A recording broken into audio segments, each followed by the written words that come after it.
Chapter 2 Mr. Fox. On a hill above the valley, there was a wood. In the wood, there was a huge tree. Under the tree, there was a hole.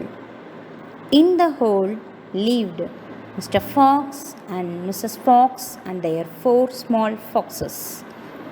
Every evening, as soon as it got dark, Mr. Fox said to Mrs. Fox, "Well, my darling, what shall it be this time? A plump chicken from Bogies, a duck or goose from Buns, or a nice turkey from Bean?" And when Mrs. Fox told him what she wanted, Mr. Fox crept down into the valley in the darkness of the night and stole there.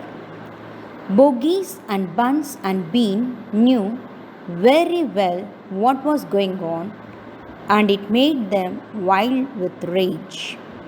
They didn't like to give anything away, and they didn't like at all when somebody stole from them. So every night each of them took his shotgun and hid in a dark place somewhere on his own farm, hoping to catch the robber. But Mr. Fox was too clever for them.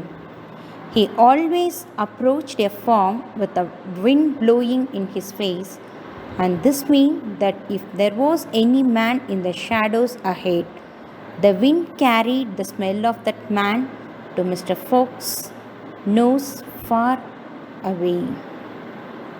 And if Mr. Bogies was hiding behind his chicken house number 1, Mr. Fox could always smell him out from 50 yards off. Quickly change direction and head for chicken house number 4 at the other end of the farm. "Dang and blast that lousy beast!" cried Bogies. "I would like to rip his guts out," said Buns.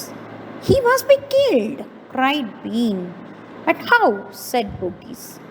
"On earth can we catch the robber?"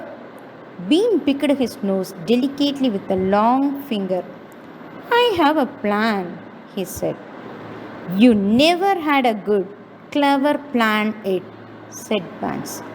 "Shut up and listen," said Bean. "Tomorrow night we will all hide just outside the hole where the fox lives. We will wait there until he comes out. Then bang, bang, bang, bang. Where